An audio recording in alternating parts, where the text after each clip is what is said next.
नमस्कार दोस्तों, मैं हूं मोहित सक्सेना और आप देख रहे हैं दैनिक जागरण। महाराष्ट्र चुनाव के नतीजे आ रहे हैं। जैसे कि महायुति जो बाहरी बहुमत के साथ आगे बढ़ता दिखाई दे रहा है, वहीं महाविकास अघाड़ी बहुत पीछे हो गया है। इस पे हमारे साथ जुड़े हैं प्रणव जी।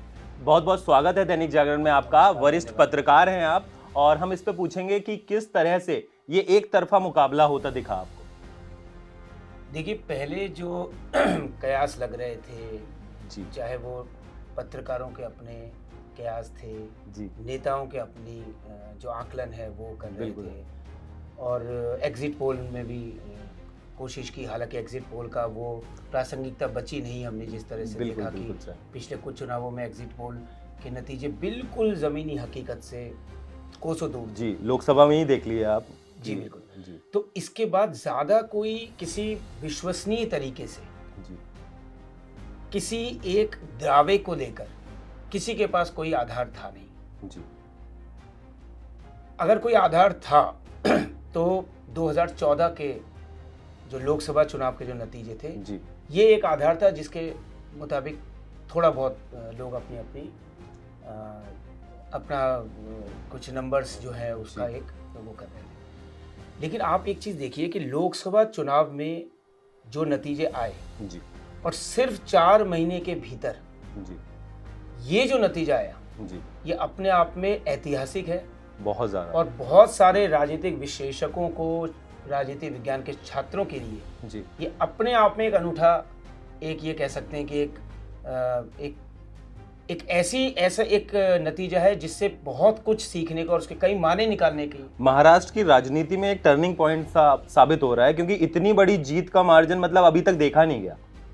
बिल्कुल। और देखिए, ये पहला चुनाव है जिसमें एक या दो दल नहीं थे। जी जहाँ 2 दलीय जो मुकाबला होता है जिसको कहते हैं, जी वहाँ पर फिर भी कुछ कहना संभव हो बिल्कुल, सकता है। बिल्कुल। यहाँ 6 बड़े दल थे। जी कांग्रेस, बीजेपी तो परंपरागत प्रतिद्वंदिता में है बिल्कुल ही। बिल्कुल सर। जैसे शिवसेना के 2 टुकड़े हुए, 2 टुकड़े हो गए। एनसीपी के 2 टुकड़े हुए। इसके बाद ये समझना कि वोटर का मूड किस तरफ जा रहा है, उसकी जो सोच है वो कैसे जा रही है। हरियाणा चुनाव के बाद जी ये आश्चर्यजनक रूप से देखा गया और महाराष्ट्र में भी जी कड़ी टक्कर बताई जा रही थी और जो नतीजा है वो बिल्कुल उलट थे। बिल्कुल। मैं आपसे ये कह रहा हूँ, अगर आप इसको और गहराई से देखें, जी पूरे महाराष्ट्र में कई रीजन हैं, जी। कई क्षेत्र हैं। जी कहीं मराठा प्रभाव है, बिल्कुल। कहीं विदर्भ की तरफ का विदर्भ इलाका के- अलग है, पुणे का हिस्सा अलग है, मुंबई का हिस्सा अलग है। जी तो ये एक तरह से वोटर एक ट्रेंड एक तरह से सेट नहीं हो सकता महाराष्ट्र में। यानी कि महायुति ने जो अपना दांव फेंका था वो कहीं ना कहीं हर जगह सही साबित हुआ। हाँ, और उसको हर पक्ष का वोट मिला। जी देखिए, जब ये बात हो रही थी कि ओबीसी एक माधव फैक्टर, जी इसके बारे में शायद सुना हो या नहीं, जी, जी, कि बिल्कुल ओबीसी जो वोटर है, जी बीजेपी और उसके जो गठबंधन दल है, जी जो वो शिंदे जी की शिंदे जो- ग्रुप हो गया, और, चाहे अजीत अजीत पवार जी ग्रुप की। हो गया। आप ये देखिए, जो माधव जो एक फॉर्मूला था वो जी। क्या कहता है, जी माली एक जो कम्युनिटी है जी। वो 7 से 8% बिल्कुल। महाराष्ट्र में वो एक कम्युनिटी है, और एक बंजारी कम्युनिटी है, बंजारी। जी ये सब ओबीसी में आते हैं। अच्छा। तो ये 3 ऐसे ओबीसी के थे, और प्लस जो अपर कास्ट है जी वो परंपरागत रूप से जो सबसे जो इस पूरे चुनाव नतीजे से बात निकल के कि मराठा वोट एक मुश्त वो महायुति की तरफ गया है। महायुति को बढ़ा है। इस सत्य के बावजूद कि जरांगे जी ने लगातार, जब से शिंदे सरकार बनी, जी जी जी तब से इस मराठा आंदोलन को, मराठा आरक्षण को लेकर एक वो, और जब उनका ये था फैसला कि हम उम्मीदवार उतारेंगे, जी तो कहीं ना कहीं एक संदेह हुआ कि इससे तो बहुत महाविकास दिक्कत हो अघाड़ी को सकती है। फायदा हो हाँ, सकता है। हाँ, हाँ। लेकिन उन्होंने उम्मीदवार उतारने के फैसले को वापस ले लिया। इसके बावजूद मराठा जो बहुल, जी। जो डोमिनेटिंग जो क्षेत्र है, उसमें महायुति के इतना बढ़िया प्रदर्शन करना, प्रचंड जीत की तरफ बढ़ रही है जिस तरीके जी। से, वो कहीं ना कहीं ये संदेश देता है कि महाविकास अघाड़ी को अभी बहुत कुछ सोचने का और मंथन करने की बहुत जरूरत है। तो ये क्यों हुआ? तो इसके जो मुझे अभी तो कई चीजें निकल के जी, आएंगी, जी। विश्लेषण होंगे। जी मुझे लगता है जो नरेंद्र मोदी जी जी की एक तो केंद्र में जो एक उनकी जो एक सशक्त नेतृत्व है, बिल्कुल। और दूसरा जो स्टेट में जी जो पॉलिसीज हुई पिछले 2-2.5 साल में, जी जो लाडली योजना आप देख लीजिए, हाँ, या फिर जी। किस तरीके से महिलाओं का जो फैक्टर बहुत बड़ा रोल प्ले किया है कि 65% से ऊपर वोटिंग हुई है इस बार। 1995 में हुई थी 71% वोटिंग, उसके बाद सबसे ज्यादा वोटिंग अभी हुई है। तो कहीं ना कहीं जो महिला फैक्टर है वो भी बहुत काम आया है, वो पूरी की पूरी मतलब महायुति की तरफ जाता दिखा है। तो ये महिला फैक्टर हमने मध्य प्रदेश में देखा, जी छत्तीसगढ़ में देखा। जी और एक चीज देखिए, किसी भी वोटर को जी आप कल्पना करिए कि जब बाला साहब ठाकरे साहब जीवित थे, जी उन्होंने ये कहा था कि मैं मेरी पार्टी को खत्म करना मंजूर करूंगा, मगर लेकिन कभी कांग्रेस के साथ अलायंस नहीं करूंगा। नहीं करूंगा।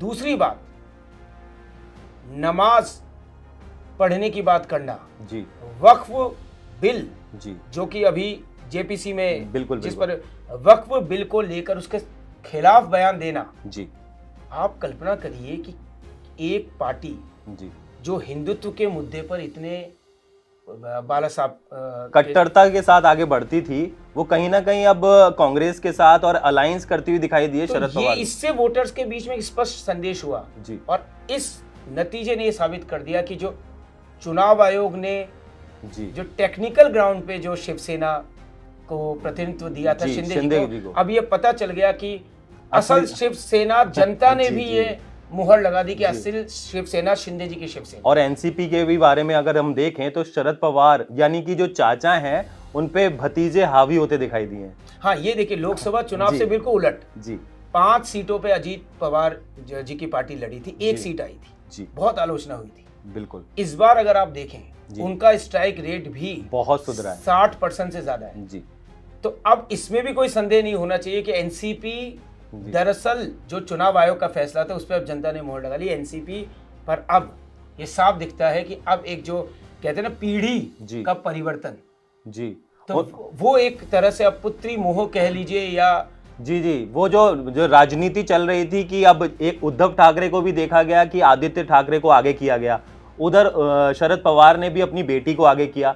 तो कहीं ना कहीं अब लोगों को समझ में आ चुका है कि इन सब से ऊपर चल के ही हमें राजनीति को देखना पड़ेगा, तब भी हमारी स्टेट का या हमारे राज्य का सुधार हो सकता है, उससे पहले कुछ नहीं हो सकता। बिल्कुल। और महाराष्ट्र इतना बड़ा राज्य है, उसकी जीत का असर जी यहीं पे थमने वाला नहीं है, मुझे नहीं लगता, क्योंकि हरियाणा के बाद जी एक तरह से जो लोकसभा के नतीजों के बाद एक सरकार को लेकर ये कि सहयोगी दल जी का क्या रवैया रहता है, ये जी। सरकार चलेगी नहीं, मुझे अब ऐसा लगता है कि पहले दिन से ही, जी चाहे मोदी जी की कैबिनेट देख लीजिए, उनके फैसले देख जी। लीजिए, 240 और 303 में कोई फर्क मुझे नहीं। तो कोई फर्क अभी तक लगा नहीं था। बिल्कुल। और इस तरह के नतीजे जो आते रहे, जी और आगने वाले जो चुनाव है, अभी दिल्ली का जी। चुनाव है, केजरीवाल जी की परिस्थिति पिछले 12-15 सालों में इतनी उनकी स्थिति इतनी कमजोर कभी नहीं हुई जितना हमें दिखाई जी। दे रहा है। जी अब नतीजे क्या होते हैं वो तो वक्त भविष्य, बताएगा। लेकिन आज वो उस कंफर्टेबल पोजीशन में है, ये खुद वो नहीं मानते,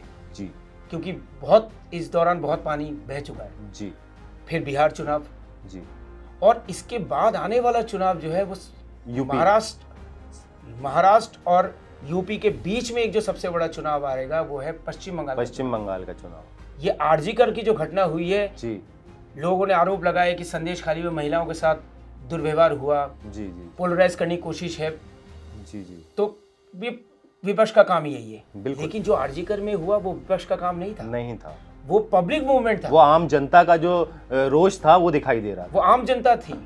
उसमें भाजपा के झंडे नहीं थे, था। जी उसमें संगठन थे, जी मैंने खुद ने देखा, डॉक्टर्स हो गए, आम जनता सड़कों पे सब थी। इसमें। तो हमें ये समझना है कि अब जी बंगाल चुनाव अगले, जी यूपी और महाराष्ट्र के बीच में जो बंगाल चुनाव आएगा जी वो तय करेगा कि आने वाले समय में देश की जो राजनीति है किस तरफ जाती है। लेकिन एक सत्य है इस पूरे नतीजे से कि मोदी जी की सरकार जी बहुत मजबूती से और उसी तेवर, जी उसी डिसाइसिव जो पहले थे तेवर जी। उसी के साथ आगे बढ़ रही है, चाहे वो जी। विधानसभा चुनाव हो गए हर जगह के जी। या फिर लोकसभा।